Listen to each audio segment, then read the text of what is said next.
All we hear is Radio Gaga, Radio Goo Goo. Hi, Kevin Blanch. The news out on Fukushima today is, and it's a big, big deal, not what's being reported, it's who's reporting it. There is a report out in the greatest propaganda rag of all time by maybe the most powerful man in the history of the Western world, Rupert Murdoch himself's favorite piece of corporate propaganda rag piece of shit is reporting it. This is a major, major deal.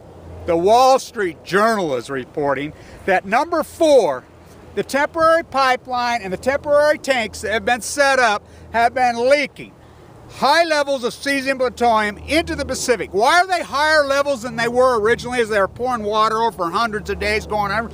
I'll tell you why. Because they have fusion going on inside those sites. There's a massive amount of spent fuel rods in number 4. A huge, massive mass of waste. It has not been cooled for some time. These are reports I'm getting directly out of Japan by people I'm connected with directly out of Japan. Now, before I go off on this rant today, I want to address something. I want to talk about the people of Japan. As 3/11 will dwarf 9/11. As you people that have been watching my videos, 3/11 was nothing new on this subject matter to me. I was doing videos on this thing long before Fukushima happened. I've been ranting and raving, and you people that have been watching my videos from day one know that. As my father was what we call an atomic veteran and nuked to death. Well, I keep this book with me. It's called Folding Paper Cranes by Leonard Byrd, who was in the Nevada State, an atomic veteran nuked to death with the other 40,000 like my father. I call it the triangle: Russia, Japan, the United States. As it was developed here by Oppenheimer, as it was perpetuated by Sakharov with the Tsar bomb, as Japan paid the price through Hiroshima and Nagasaki. And now it comes full circle again, as I've read everything that I could possibly get my hands on and read on Oppenheimer and Sakharov over the years. Were they genuinely sorry? Were they genuinely heartbroken? Were they genuinely sincere? Oh yeah. Oh yes. They were heartbroken.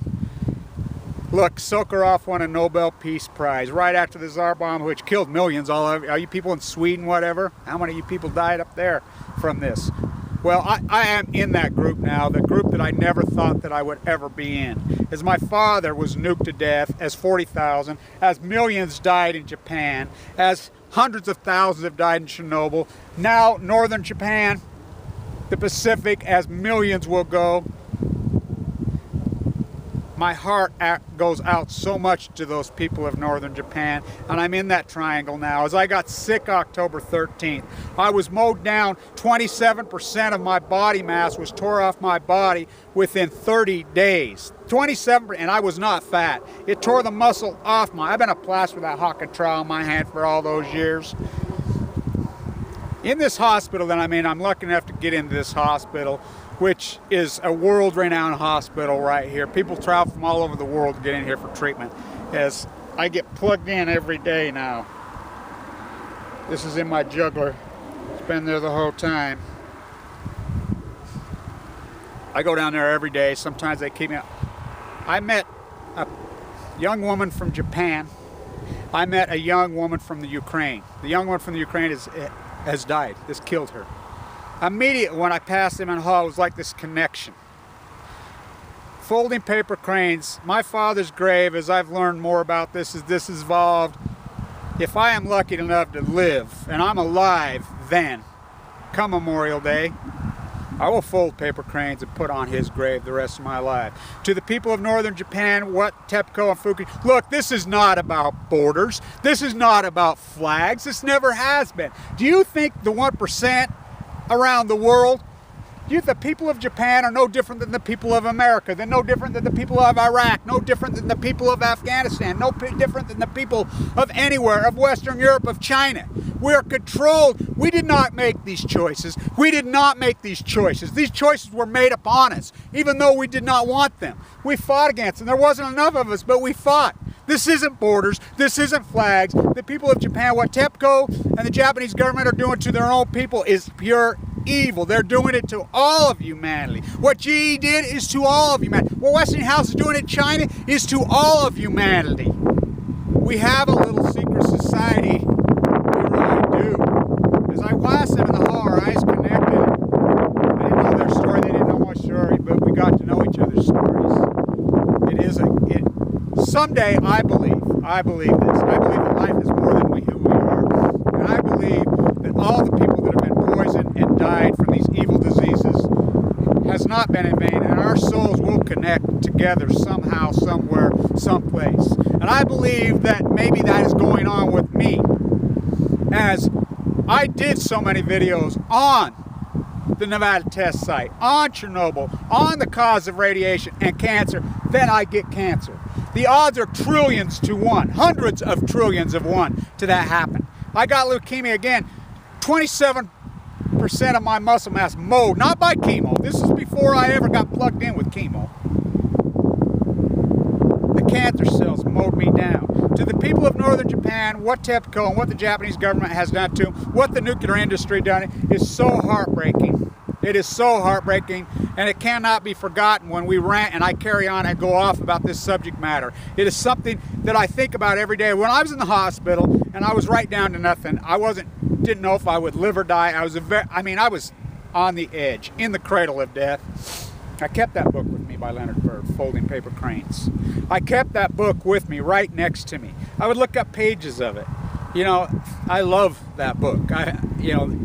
He wrote that as he was dying. And he talked about the relationship between Japan and the United States. Boy, am I living it. As my father is in that relationship. As a lot of people don't know, they took 40,000 of their own men, human guinea pigged them in the Nevada test site and nuked them to death.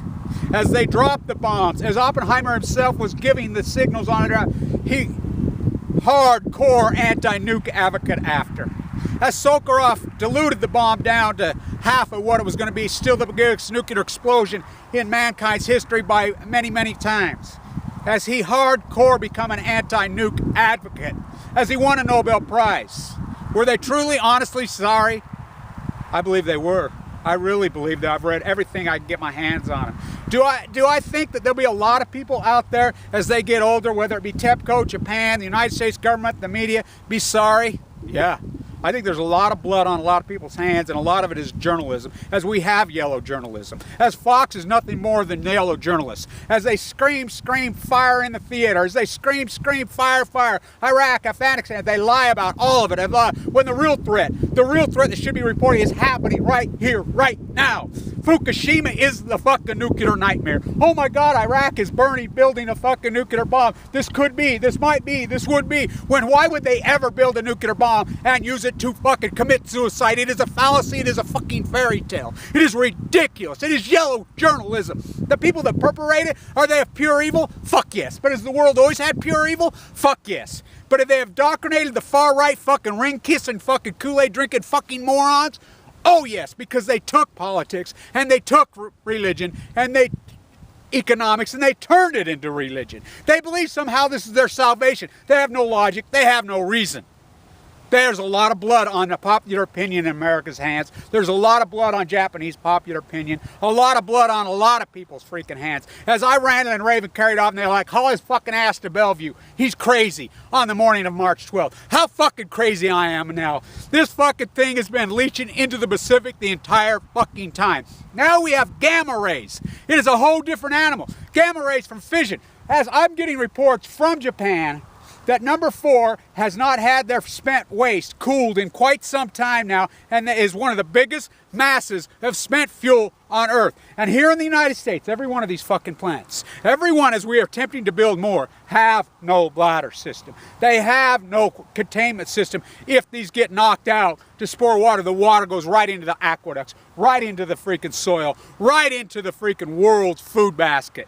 No matter where this happens. This is a catastrophic fucking evil, horrific fucking nightmare. And the fucking journalists, you are a bunch of yellow fucking journalists. This is the time. As history fucking 20, 30, 40, 50 years looks back at this, they're going to say, what the fuck was these fucking yellow journalists doing? As the Fox Rupert Murdoch machine took over and stole the election. As he fucking took over and he stole all your money via fucking Wall Street. And you fuckers listened to Glenn Beck when he told you to sell your Dow at 6,000. When he fucking went on his crying tirade, says it's going to 3,000. The world's over. As, oh God, the dollar's going to fucking melt down when it had already melted down. Remember this, gasoline was $1.34 a gallon when Clinton left office.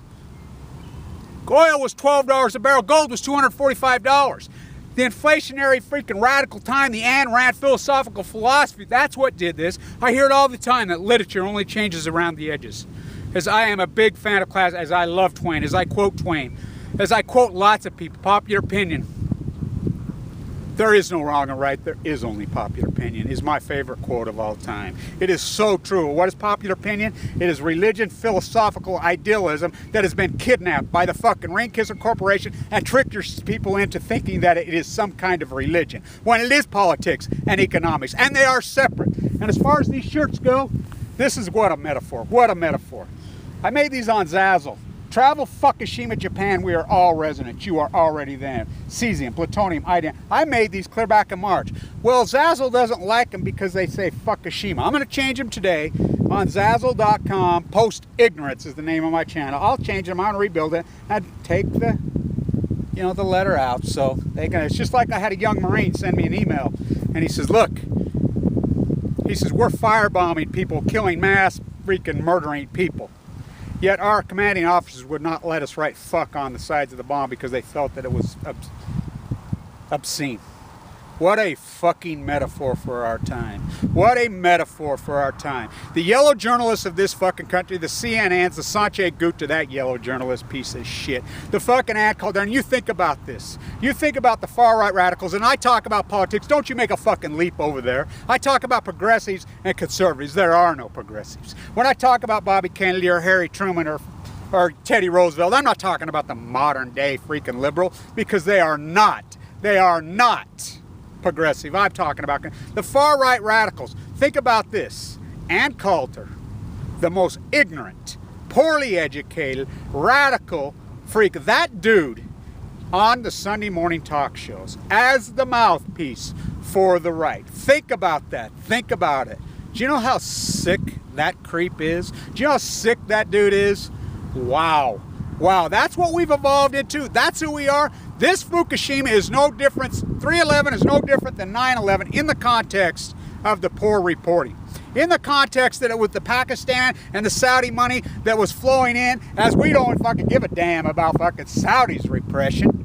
Oh no, we don't care about the police brutality in the fucking United States fucking of America, as we live in a police state. The radical fake military industrial complexes we empower, we don't care about that here or the center. We just grandstanding in Syria, Iraq, Iran, Afghanistan. When it happens in our own backyard, pepper spraying people in their fucking faces, cracking people's fucking faces with batons, just like they did.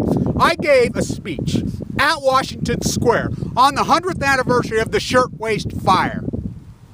As those women, that was 1911, that was last March. I talked about posts. There was 10 people there. That's where that building is, where NYU is, at Washington Square. It's online. I'll put it up.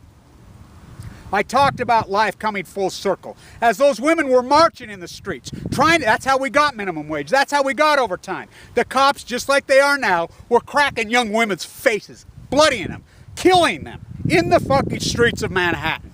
In fucking Zuccotti Park, in Washington Square. Isn't it ironic how it comes full circle? But those guys locked the doors, and those women couldn't get out, and they jumped to their deaths, and they freaking died. The 15, 16, 17, 18, 19-year-old, the Irish immigrant, the Jewish immigrant, the Italian immigrant. And people became outraged and went fucking psychotic and crazy. And the contemporaries, is that what we gotta have? Is you fuckers so fucking moron? They're like, oh, unless it's 3 eyeballs bulging out of your head, blood squirting out of your fucking face, oh, radiation does nothing. You ignorant fuckers. It is 100 years from the Shirtwaist Fire, as the labor movement in Lower Manhattan is coming full circle exactly like it did on the Shirtwaist Fire. This is history repeating itself, but the way we're handling it is much different. As people had a conscience in this freaking world then, and says, oh my God, look what they're doing to their labor forces. As we go to China, is that lead video of mine comes in? All I've seen since 1989,